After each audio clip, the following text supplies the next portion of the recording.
오늘 20절에서 28절 말씀입니다. 사도행전 14장입니다. 오늘 20절부터 28절 마지막 절까지 말씀, 우리 같이 말씀 봉독합니다. 제자들이 둘러섰을 때 바울이 일어나 그 성에 들어갔다가 이튿날 바나바와 함께 더베로 가서 복음을 그 성에서 전하여 많은 사람을 제자로 삼고 르스드라와 이고니온과 안디옥에 들어가서 제자들의 마음을 굳게 하여 이 믿음에 머물러 있으라 권하고, 또 우리가 하나님의 나라에 들어가려면 많은 환난을 겪어야 할 것이라 하고, 각 교회에서 장로들을 택하여 금식 기도하며 그들이 믿는 주께 그들을 위탁하고 비스디아 가운데로 지나서 밤빌리아에 이르러 말씀을 버가에서 전하고 아달리아로 내려가서 거기서 배 타고 안디옥에 이르니, 이곳은 두 사도가 이룬 그 일을 위하여 전에 하나님의 은혜에 부탁하신 곳이라. 그들이 이르러 교회를 모아 하나님이 함께 행하신 모든 일과 이방인들에게 믿음을 문을 여신 것을 보고하고 제자들과 함께 오래 있으니라. 아멘. 오늘 말씀 제목은 기도하고 위탁하라. 다른 말로 얘기하면 좋은 교회의 리더자, 지도자, 일꾼, 하여튼 교회에 선한 영향을 미치는 사람이 되라, 이 주제입니다. 그래서 우리 한 사람 한 사람 모두가 우리 교회 공동체 안에서 선한 영향력을, 아름다운 것을 남길 수 있는, 그게 바로 어떻게 보면은 거룩한 유산이겠죠. 어떻게 보면은 많은 재산을 자녀들에게 남겨주는 것보다 더 귀한 것은 무엇일까요? 우리의 믿음의 유산이다, 이렇게 얘기하지 않습니까? 그래서 아브라함, 이삭, 그리고 야곱, 그들이 남겨준 건 뭡니까? 믿음의 유산입니다. 그게 얼마나 소중한지를 이렇게 얘기합니다. 그래서 잠언서에서도 그러지 않습니까? 세상에서 가장 귀한 것보다 더 귀한 것은 하나님을 아는 지혜, 지식을 갖는 것이다, 이렇게 말하고 있습니다. 바로 오늘 우리가 믿음의 유산을 남겨준다는 것, 그보다 귀한 것은 없다라는 것입니다.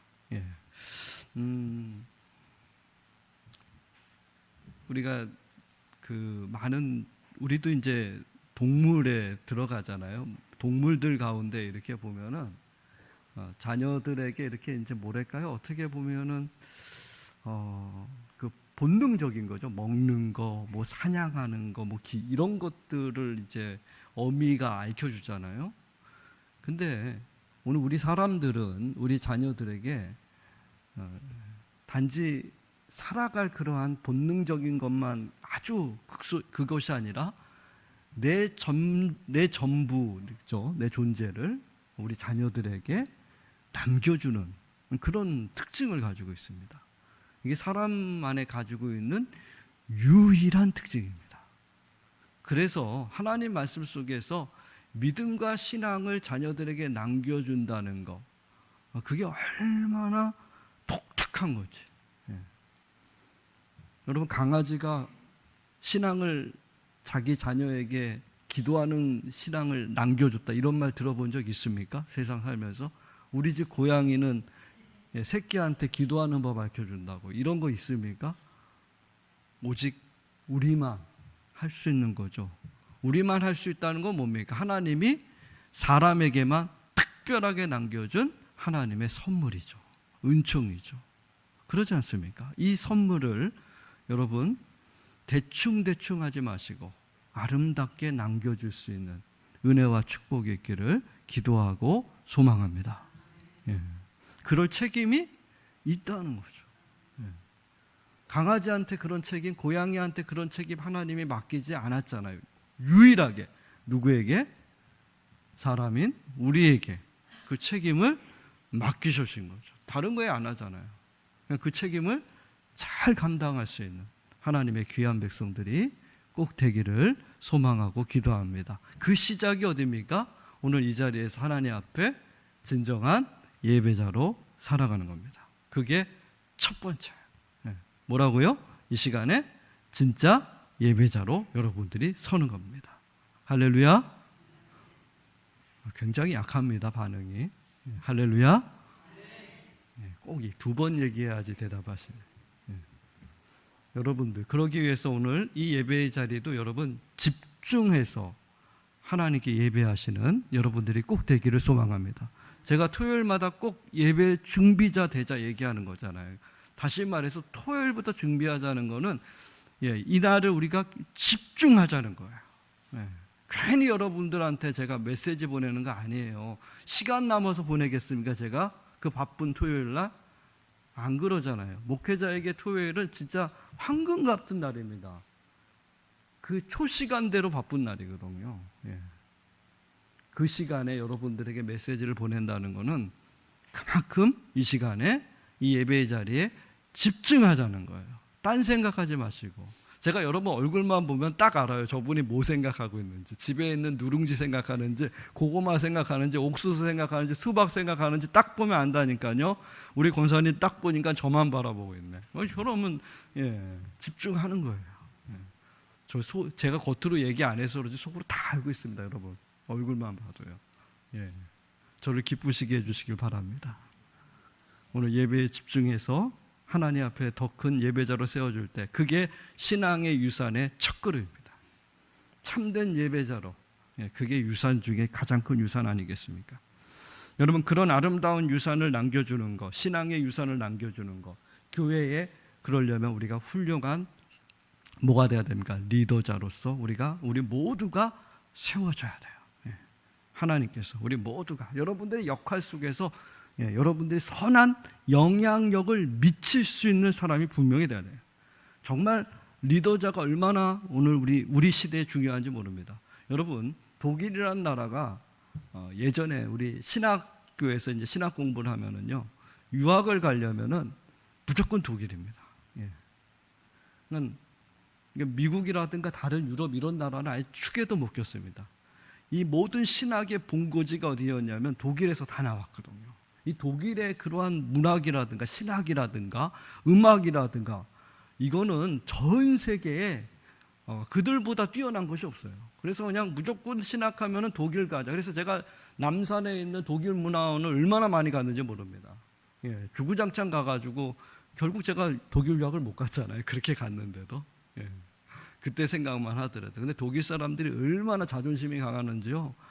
대단합니다. 독일 문화원 가면 독일 사람들만 있거든요. 한국 사람도 우습게 생각하더라고요. 제가 보통이 아니에요. 걔네 문화가 그렇다는 거예요. 굉장합니다.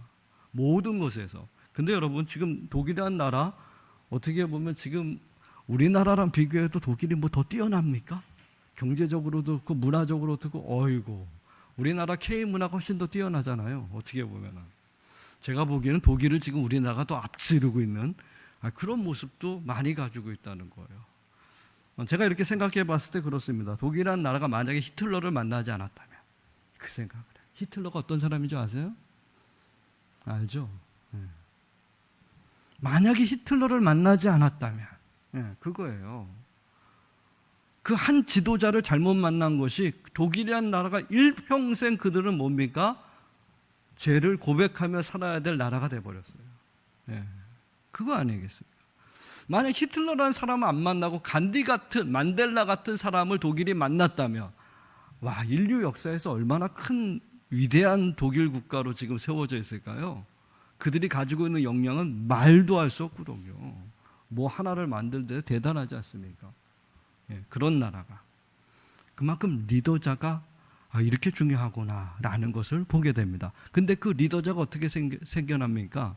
그 리더자는 그 밑에 있는 모든 백성들이 세우는 거예요. 그러니까 백성들이, 그러니까 리더자 탓하잖아요. 저 리더자 잘못 만다. 아니에요. 그 밥에 그 나물이라고, 그 수준입니다. 똑같아요. 그만큼 어떤 리더자를 어떻게 우리가 세워가느냐가 굉장히 중요하다는 겁니다. 바로 그 성향, 그러니까 오늘 교회에서는 뭡니까? 선한 영향력을 미치는 사람들이죠. 그 선한 영향을 미치는 사람들 교회가 어떻게 세워가느냐. 바울도 그 점을 굉장히 잘 알았던 사람이에요. 바울도 교회의 공동체가 세상에서 흔들리지 않고 주저하지 않고 무너지지 않고 쓰러지지 않으려면 바울이 그저 말았거든요. 그래서 바울도 오늘 말씀 속에서 강조하는 게 뭡니까? 바로 선한 영향력을 미치는 리더자 세우는 것을 바울이 그 일을 행하고 있다는 겁니다. 그게 중요하니까. 예. 분명히 얘기했습니다. 지금 오늘 3주째 연속으로 얘기하는 말씀, 어떻게 보면 시리즈 같죠. 오늘 계속 같은 부분을 우리가 3번 우리가 같이 묵상했다는 거 여러분 아시죠? 지난주께 이번 주께 똑같은지 모르고 계시는 분은 집중 안 하신 거예요. 예, 똑같은 본문 아니겠습니까? 예. 이 본문 속에서 바울은 이야기하고 있어요. 교회 공동체가 분명히 이 세상 한복판에서 흔들릴 수 있다는 거, 어려움을 겪을 수 있다는 거, 그걸 굉장히 바울은 피부로 느끼고 있습니다. 왜냐하면 자기 자신이 돌에 맞아서 죽음의 처지까지 갔기 때문에. 여러분, 돌에 맞아서 사람이 죽는다, 죽을 정도로 맞아봐요. 여러분, 돌에 그렇게 한번 맞아본 적 있습니까? 누군가에게 맞아서 죽을 만큼 맞아봤습니까? 그 고통이 얼마나 심합니까? 그럼에도 불구하고 바울은 다시 오늘 그 돌에 자기를 쳐서 죽였던 그곳으로 다시 돌아가서 그곳에서 예수 그리스도의 복음을 전하고 있다는 거예요. 그 이유는 다른 것이 아니지 않습니까? 세상의 수많은 핍박과 환난과 어려움들이 교회 안에 닥칠 것은 바울은 알고 있었기에 다시 가서 그들에게 뭐 하는 거? 믿음의 용기를 심어주는 거예요. 그게 오늘 본문의 말씀입니다. 그 먼 길을 다시 돌아서 교회마다 다시금 한 교회 한 교회 자기가 세운 교회 다시금 재방문했다는 거예요. 다시 찾아가서 또 찾아가서 바울은 그 심정이에요. 수많은 역경과 고난과 환난이 막 몰려올 텐데 라는 것입니다. 바로 거기서 견뎌야 되니까. 여러분, 나 정말 힘들고 어려울 때 그때 어떻게 힘을 얻습니까? 그때 누군가 내 옆에 와서 내 손을 한번 꽉 잡아주면 나 너 믿어. 그러면 그 어려움들 우리가 좀 이겨나갈 수 있는 거 아니겠습니까? 혼자서는 이게 안 되잖아요. 사람이라는 것이. 우리 사회적 동물 아니겠습니까? 혼자 안 되거든요. 예. 왜 하나님이 남편과 아내, 남자와 여자를 하나로 묶어주신 이유가 다 있는 거 아니에요? 혼자 안 되니까 이 녀석은. 예. 남자든 여자든 누구든지 간에 혼자 안 되니까 서로 같이 하라고. 바울도 그렇거든요. 교회도 혼자 안 돼요. 우리 교회들이 착각하고 있죠. 우리 개교회 중심 아니겠습니까? 개신교는. 천주교는 공교회고 한교회고 개신교는 각계전투님이 아닙니까? 각계전투 하다 보니까 서로 우리 교회끼리도 심지어 경쟁도 하잖아요. 큰 교회 작은 교회 이러고 있잖아요. 여러분, 천주교 가서 큰 천주교 작은 천주교 이렇게 얘기하는 거 들어봤어요? 천주교하고 담 쌌는데 그런 거 어떻게 합니까? 예. 근데 교회는 얘기하잖아요. 큰 교회, 작은 교회 얘기하잖아요. 예. 그만큼 우리는 크고 작음을 갖다 이렇게 우리 스스로가 이렇게 나누고 그러고 있지 않습니까? 예. 근데 그렇지 않지 않습니까? 모든 교회는 하나님 보시기에 한 교회 아니겠습니까? 하나로 묶어져 있는 교회 공동체를 분명히 얘기합니다. 바로 우리 이 교회 공동체 안에서 우리가 어떻게 하나님의 선한 일꾼들을 세워가느냐. 바울은 그 점이 너무나도 중요했고요. 오늘 재방문해서 그가 한 일이 뭡니까? 리더자를 다시 세우는 거였어요. 그래서 오늘 본문 말씀에서 얘기하지 않습니까? 오늘 23절 말씀입니다. 우리 성경 말씀, 성경책을 보시면 각 교회에서 뭐라 그래요? 장로들을 택하여, 이렇게 택하여. 거기까지. 택하여까지. 택하여. 이 점이 중요해요. 바울이 재방문해서 한 일이 바로 그거예요. 장로를 택하여, 이렇게 얘기하고 있어요. 사람 세우는 겁니다. 같이 함께 어울려서 사람을 세워나갈 때만이 여러분 교회가 무너지지 않는다는 겁니다. 그냥 가만히 놔두면요, 교회는 도태되고 사라지고 세상에서 없어진다는 거예요. 여러분, 교회는 하나님이 하시니까 하나님이 알아서 하시니까 그냥 교회는 천년 만년 갈 것 같습니까? 여러분, 인류 역사 가운데 천년 만년 간 교회 세상에 없어요. 다 무너졌어요. 다 없어졌어요. 사도 바울이 세운 교회, 지금 역사 속에 남아있는 교회 단 한 교회도 없습니다. 기념탑만 남아있어요. 그게 교회의 현실입니다. 바울은 그 누구보다도 잘 알았거든요. 교회가 분명히 굉장히 어려움을 겪을 것이라고, 풍지박산 날 거라고, 그런 경험을 자기가 했기 때문에. 그래서 다시 그 교회에 가서 일으켜 세우는 사역을 하고 있는 거예요. 어렵지만, 힘들지만 그 가운데 이겨나가는 거, 그게 바로 교회 공동체입니다. 그냥 세워지지 않는다는 겁니다. 하나님께서 바로 그렇게 교회 공동체를 세워 가신다고 작정하셨다는 거예요. 그냥 편안하게 알아서 안락하게 교회가 그냥 된다? 여러분 가만히 있어도 그냥 된다? 웃기는 소리 하지 마십시오. 그런 일 없다는 겁니다. 여러분들의 피와 땀감과 헌신과 희생과 노력과 애씀이 없이는 교회 공동체가 세워지는 일은 없다는 거예요. 여러분들의 그 헌신과 희생과 그 노력들이, 그 땀방울들이, 그 핏방울들이 쌓여서 여러분 하나님의 교회가 세상 속에서 흔들리지 않는 교회로 세워지기 시작한다는 거예요. 우리 교회가 그런 교회 되기를 소망합니다. 세상 그 어떤 분파 가운데서 더욱더 단단해질 수 있는 교회 공동체를 세워가는 것 아니겠습니까? 그러기 위해서 바울이 오늘 가장 중요하게 얘기한 게 뭡니까? 사람을 택했다라고 얘기해요. 오늘 본문 말씀에서 보면은 장로를 택하여 각 교회들마다 한 사람의 장로들, 몇 사람 세웠는지 정확하게 모르겠어요. 가는 곳마다 장로들을 택하여 세웠다 이렇게 얘기합니다. 여기서 장로라는 건 요즘 우리가 얘기하는 장로님 이렇게 얘기하잖아요. 그 장로님하고는 전혀 상관없습니다. 여기서 얘기하는 장로는 프레스 프레토스라고 하는 헬라어입니다. 무슨 뜻이냐면 연장자, 노인, 원로라는 뜻을 가지고 있습니다. 요즘 우리가 교회에 장로님을 세우는 직분자로 세우는 그런 직분의 영역이 아니라 교회 공동체 안에서의 바로 그런 원로교. 그러니까 직에 관심 있는 것이 아니라 그 직을 어떻게 행하고 있는 그러한 사람인지 거기에 포커스가 맞춰져 있어요. 그래서 바울이 가는 곳마다 장로를 택하여 원로라 그래요. 노인이라 그러기도 하고 연장자라고 부릅니다. 그만큼 신앙적인 뭔가 경험 이런 것도 강조되겠죠. 바로 그와 같은 사람을 한 사람씩 한 사람씩 재방문해서 택하였다 이렇게 세웠다는 거죠. 이게 굉장히 중요하다는 거죠. 왜냐하면 교회에 앞으로 수많은 환난과 문제와 고난들과 역경과 수많은 일들을 다가올 테니까 그거 딛고서 일어나야 되니까 그런 모습입니다. 그래서 오늘 말씀 속에서 이와 같은 장로를 택하여 세웠다 이렇게 얘기합니다. 어떻게 보면 지금의 직분적으로 보면은 목사와 훨씬 더 가깝습니다. 교회의 전폭적인 사역, 교회 공동체 안에서요 그런 모습이기도 합니다. 근데 중요한 것은 바울이 이렇게 한 사람 한 사람을 세워가면서 그들을 한 사람에 심어 놓았다는 거. 왜 그렇습니까? 앞으로 교회가 어려워질 테니까 거기서 희망을 줄 수 있는, 그것을 이겨낼 수 있는, 그러니까 바울과 같은 심정을 가진 사람들을 바로 그 자리에 한 사람씩 한 사람씩 오늘 세워가고 있었다는 거예요. 그러니까 재방문이라는 그 목적의 중요한 것은 바로 그가 어떤 직분을 얻었느냐가 아니라 그가 어떤 그리스도를 위한 삶을 살아가고 있는 사람인가를 택하는 것, 거기에 있어요. 바울이 다 돌아다니면서 다시 그 어려움, 자기가 돌에 맞고 자기를 지금도 죽이려고 하는 사람들이 가득한 그곳에 들어가지 않습니까?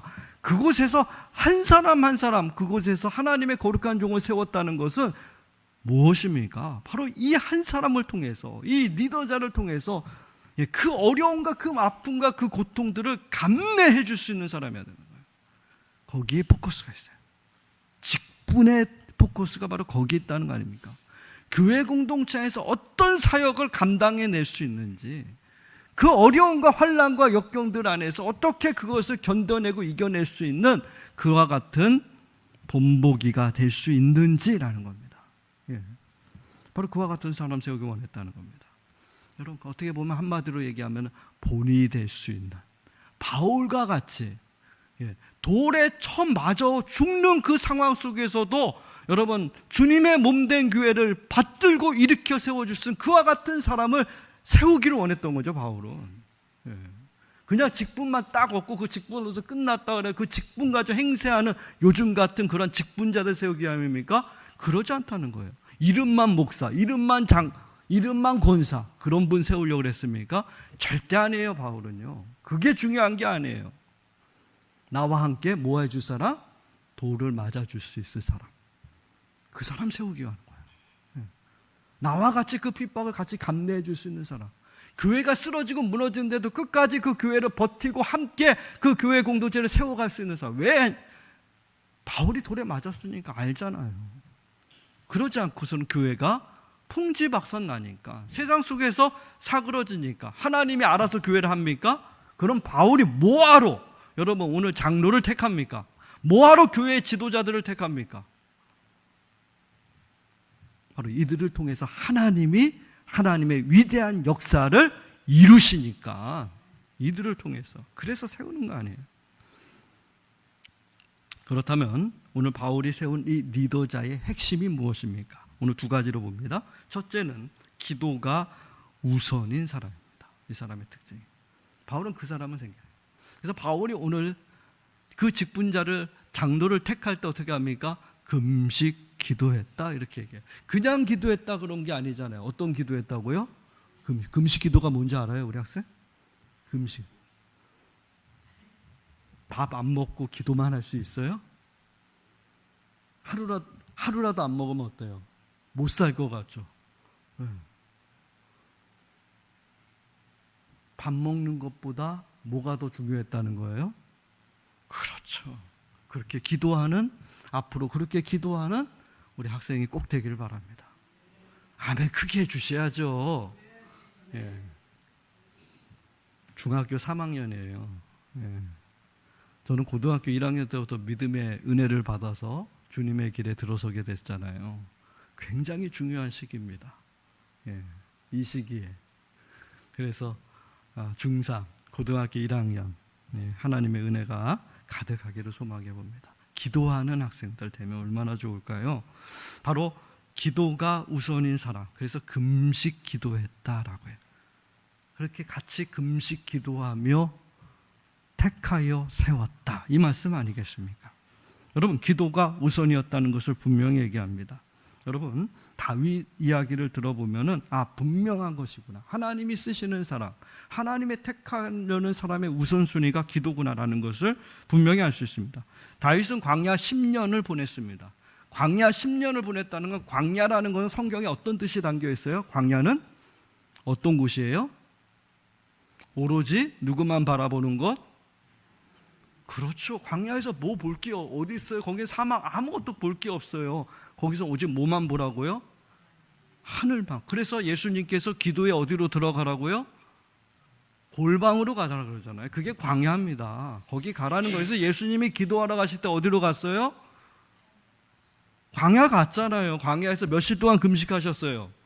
40일. 그렇잖아요. 그거 하라는 거예요. 기도가 우선되게 하라, 이 말씀입니다. 광야 10년 동안 다윗이 배운 게 무엇입니까? 사무엘상 23장 11절 말씀인데요, 우리 자막 보고 한번 같이 읽어볼까요? 그일라 사람들이 나를 그의 손에 넘기겠나이까? 주의 종이 들은 대로 사울이 내려오겠나이까? 이스라엘의 하나님 여호와여, 원하건대 주의 종에게 알려주옵소서 하니 여호와께서 이르시되 그가 내려오리라 하신지라. 아멘. 예. 다윗이 광야에 10년 동안 배운 것이 무엇입니까? 바로 그가 기도가 우선인 삶을 거기서 살아가기 시작했다는 거예요. 그 광야 속에서 바라볼 게 없어요. 다윗도 10년을 사막에서 보냈잖아요. 동굴에서 보내고 오직 하나님만 바라보면 뭐 한 거예요? 먼저 하나님 앞에 묻기 시작합니다. 무슨 일을 하든지 간에 뭐 먼저 했다고요? 뭐 먼저? 여러분들이 그런 인생 되기를 소망합니다. 기도 먼저 했다는 거예요. 무슨 일을 하든지 간에. 이게 굉장히 중요한 포인트예요. 그래서 바울이 리더를 세우는데 그 리더의 역량 중에 중요한 것이 기도가 우선인 사람. 그래서 금식 기도했다라는 것을 강조하고 있지 않습니까? 여러분, 바울이 선교 여행하면서 바울이 완벽한 선교 여행을 했다고 생각하면 착각입니다. 바울도 선교 여행하면서 이렇게 막 다투고 싸우기도 했어요. 그렇죠. 그 사건 알죠? 바나바의 그 조카인가요? 그 마가가 있지 않았습니까? 그 마가를 같이 데리고서 1차 선교여행을 떠났는데 마가가 가다가 보니까 너무 힘들어 죽을 것 같아. 돌에 맞고 하니까. 그래서 마가가 도망갔어요, 중간에. 그래서 2차 선교여행을 시작하려고 그럴 때 바나바는 위로해야 할 사람이잖아요. 한 번 실수했지만 데리고 가자. 그랬더니 바울이 뭐라 그럽니까? 뭐라 그러죠? 어디 저런 말도 안 되는 녀석을 데려가냐고. 제가 보니까 바울이 저를 닮았나 봐요. 저도 그런 거 용납 못 하거든요. 딱 자른 거죠. 무 자르듯이. 안 돼. 거기서 심하게 다퉜다고 그래요. 바울도 저렇게 다투는구나. 제가 다투는 일 있어도 이해하시기 바랍니다. 바울도 다퉜는데 목사님 정도야 뭐 충분히 다툴 수도 있지. 신랄하게 싸웠다는 거예요, 서로. 그래서 나눠집니다. 그래서 바나바는 마가를 데리고 가고 바울은 누굴 데려가요? 실라를 데려가고 그렇게 돼버려요. 근데 제가 생각해요. 오늘 말씀처럼 만약 그때 바울이 기도를 먼저 했다면, 기도가 우선이었다면, 그때 그 순간에 그러면 싸웠을까 안 싸웠을까요? 안 싸웠을 거예요. 그는 그 뒤에 계속해서 하나님 앞에 엎드려 기도하는 바울이었습니다. 그래서 그가 기도하고 하나님 앞에 엎드렸을 때 나중에 로마의 감옥에 갔을 때 그가 편지를 보내요. 뭐라고 보낸 줄 아십니까? 디모데후서 4장 11절 우리 한번 같이 읽어볼까요? 내가 올 때 마가를 데리고 오라. 저가 나의 일에 유익하니라. 말년에 이제 하나님 앞에 갈 때가 얼마 안 남았을 때, 참수형 당하기 얼마 안 남았을 때 누굴 데려오라고요? 마가. 기도의 사람이라는 것을 보여줍니다. 여러분 기도하면은 여러분 기도하면은 우리들의 입술은 어떻게 돼요? 우리의 입은 닫아져요. 가면 갈수록.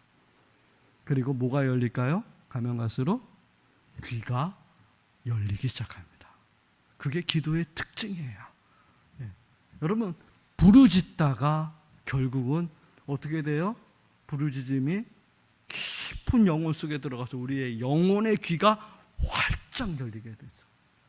그러면서 우리 고백하잖아요. 주의 뜻이 무엇입니까?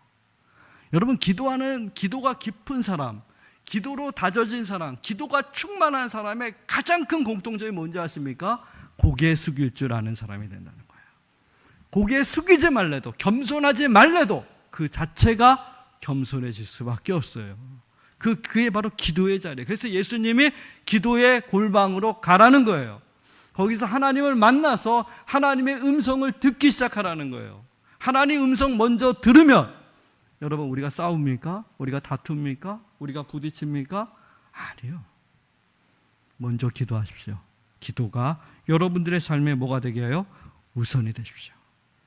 그게 바로 선한 영향을 미치는 사람의 첫 번째입니다. 두 번째, 모든 것을 어떤 사람이요? 맡긴 사람이에요. 모든 것을 누구에게 맡겨요? 할렐루야. 하나님께 맡기는 그 사람이 바로 하나님이 쓰시는 리더자입니다. 하나님은 그런 리더가 우리 교회 공동체 안에 많이 세워지기를 원한다는 거예요. 여러분 여기서 맡긴다는 거 바울이 오늘 말씀 속에서 그렇게 고백하고 있죠. 뭐라고 고백합니까? 그들이 믿는 주께 그들을 어떻게 했다고요? 위탁했다. 위탁, 다른 말로 하면 맡겼다는 뜻입니다. 헬라어로 파라티뎀이라 그래요. 파라티뎀이 맡기다, 내려놓다, 내 옆에 두다 이런 뜻을 가지고 있어요. 파라티뎀이 위탁했다라고 우리 그 성경책은 그렇게 번역을 한 거죠. 위탁했다, 맡겼다는 거예요. 하나님 앞에 내 모든 삶을 맡겼다. 이렇게 이게 바울이 할 수 있는 유일한 리더자를 세우는 뭐랄까요? 비법이라고 얘기할까요? 바울도 여러분 뛰어난 사람 아닙니까? 가말리알 문화에 오늘 요즘 얘기하면 서울대, 우리나라면 서울대죠. S대 출신 아닙니까? 누구보다도 학식이 많은 사람입니다. 그런데 그는 학문으로 접근한 것이 아니라 그가 선한 영향을 세우는 리더를 택하는데 어떻게 택합니까? 하나님 앞에 자기 자신을 온전히 다 맡겨 맡기는 인생, 그 사람을 택하는 거예요. 그래서 오늘 바울이 해요. 그 모든 장로들을 그들이 믿는 누구에게 맡겨버려요? 주님께 맡겨버립니다. 그거 외에는 다른 방법이 있을까요, 없을까요? 그 환난과 어려움을 넘어가야 되는데, 그러지 않으면 교회가 풍지박산되고 무너지고 없어질 수도 있는데, 방법은 오직 하나, 뭐예요? 주께 맡겨버리는 거예요. 그거밖에 없다. 바울은 알았거든요. 내 힘으로 내 능력 아무리 해도 안 되는구나라는 것을 깨달은 게 바울 아닙니까? 오직 뭘로 돼요? 하나님의 은혜로, 그러잖아요. 내게 주신 하나님의 은혜로만 된다는 거, 그걸 알았기에 오늘 리더를 세우는데 하나님, 오늘 바울은 얘기하는 거 아니겠습니까? 하나님 앞에 자기 자신을 온전히 위탁한 사람, 맡겨버립니다. 바로 그 사람만이 이 어려움을 뚫고 나갈 수 있으니까. 다른 방법은 안 돼요. 그가 아무리 학식이 많고 아무리 교회를 오래 다니고 아무리 능력이 많고 아무리 부귀영화를 많이 누리고 있는 사람이라도 여러분, 교회 공동체를 지탱할 수 있을까요? No. 누구만이 지탱할 수 있어요? 하나님 앞에 위탁한 인생, 내 자신에게 맡겨버린 사람만이 견뎌낼 수 있다는 겁니다. 여러분, 구약 성경에 보면은 홍해가 갈라진 사건을 우리가 보지 않습니까? 이스라엘 백성들이 뒤에는 애굽 군대가 팍 쫓아오고 앞에는 홍해 바다가 있잖아요. 그때 그들이 그 홍해 바다를 어떻게 건너갑니까? 반으로 갈라버리잖아요. 육지로 만들어 버리잖아요.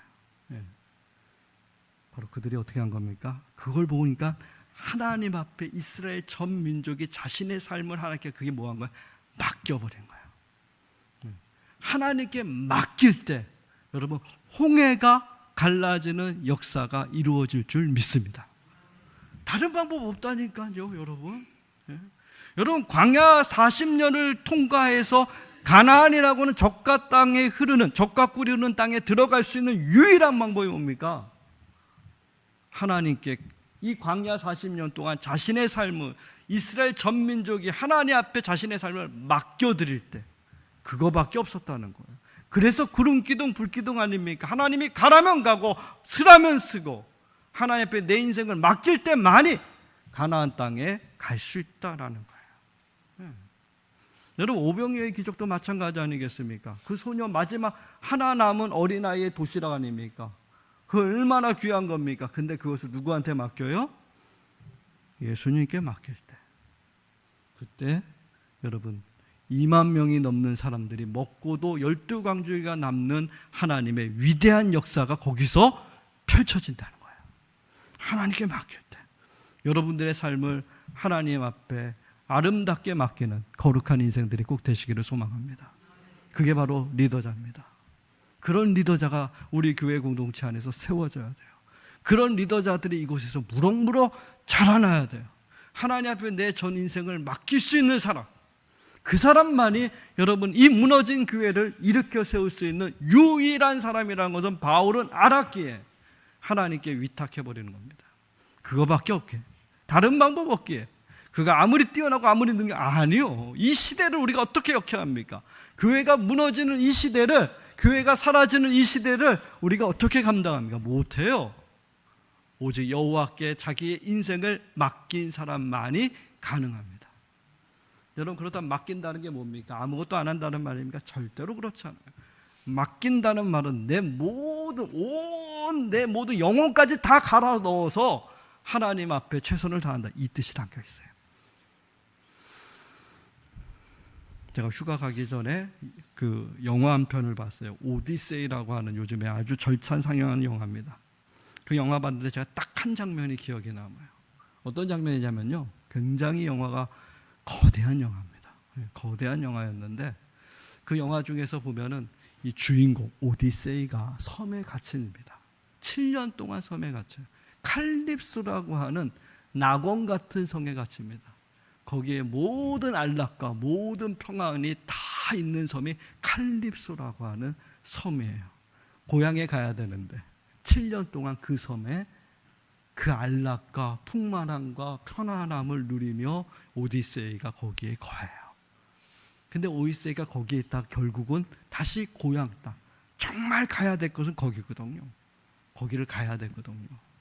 그때 7년 지난 후에 자기는 가겠다고 얘기합니다. 근데 어떻게 갑니까?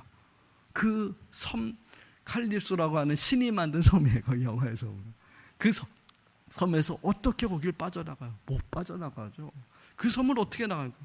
아무것도 없는데. 근데 이 오디세이가 뗏목 하나를 만들어 버립니다. 뗏목 하나를 만들고서 거기에 자기의 몸을 탁 맡겨버려요. 그때 여신이 그 영화에서 그래, 여신이 그래. 어떻게 고향 땅에 돌아갈 수 있습니까? 7년 동안 못 들어갔는데. 바다에 너의 몸을 맡겨버려라. 그러면은 그리고 모든 것을 다 내려놔라. 그러면 너가 깨어났을 때 고향 땅에 도착했을 거다. 딱 영화에서 그러더라. 이 오디세이가 뗏목 하나 만들고 거기에 바다에다 가면서 거기서 모든 것을 다 내려놓더라고요. 내려놓고 그 풍랑을 다 끄고 결국 도착하니까 자기가 7년 만에 10년이 걸려서 결국은 자기의 목적지에 드디어 도착을 하더라고요. 저는 거기서 맡긴다는 것이 무엇인지를 보게 됩니다. 오늘 우리들의 삶을 하나님 앞에 맡긴다는 거, 그냥 말로만 맡긴다는 거, 나는 아무것도 안 하고 그냥 아니에요. 오늘 바울이 위탁한다는 말은 내 삶 전 존재를 하나님 앞에 온전히 드린다는 거예요. 어떤 어려움이 있고 어떤 환난이 없고 어떤 위기가 있어도 그 하나님만을 굳게 믿고 신뢰하고 의지하며 변함없는 믿음을 가지고 내 모든 삶을 거기에 맡기는 거예요. 내 몸이 부서질지라도, 내 몸이 사그라질지라도 그게 맡김입니다. 그래서 바울이 사도행전 20장 23절 24절에 이렇게 고백합니다. 우리 한번 같이 읽어볼까요? 오직 각성에서 내게 증거하여 결박과 환난이 나를 기다린다 하시나 나의 달려갈 길과 주 예수께 받은 사명 곧 하나님의 은혜의 복음 증거하는 일을 마치려 하면은 나의 생명을 조금 더 귀한 것으로 여기지 아니하노라. 내 생명을, 환난과 핍박과 죽음이 내 앞에 있지만 이제 가면은 너 곧 죽지만 참수형 당해서 내 목이 두동강이 나지만 그럼에도 불구하고 바울이 오늘 뭐라 합니까? 나의 생명을 조금 더 귀한 것으로 여기지 않고, 그게 오늘 뭐예요? 하나님 앞에 내 인생을 뭐 했다는 거예요? 맡겼다는 거예요. 이게 맡김이에요. 입술로만 맡겼다 하는 것이 아니고 여러분 내 인생 전체를 거기다 갈아 넣었다는 겁니다. 그때 하나님께서 이 바울을 통해서 오늘 이 시간 우리가 여기서 하나님을 예배하는 예배자로 우리를 세워준 거예요. 이 바울이 여기서 이 결단하고 이 결심하고 하나님 앞에 자기의 인생을 위탁했고 그 장로들이 위탁했고 그 믿음의 손자들이 위탁했기에 하나님께 맡겼기에 오늘 이 시간 우리가 하나님을 예배하는 거룩한 백성으로 여기 서 있다는 것입니다. 여러분들이 하나님의 앞에 그 인생을 맡길 때 하나님은 위대한 역사를 준비하고 계십니다. 상상할 수도 없는, 여러분들이 꿈꿀 수도 없는 하나님의 역사를 이루실 겁니다. 그 위탁하는 사람들을 통해서 하나님은 이 교회가 세상 그 어떤 환난과 고난과 역경 속에서도 흔들리지 않고 끝까지 무너지지 않고 지속되게 하나님이 이끌어 가실 것입니다. 그런 아름다운 리더자들이 우리 교회 공동체 안에 많이 세워지기를 주님의 이름으로 축원드립니다. 기도하겠습니다. 하나님 고맙습니다.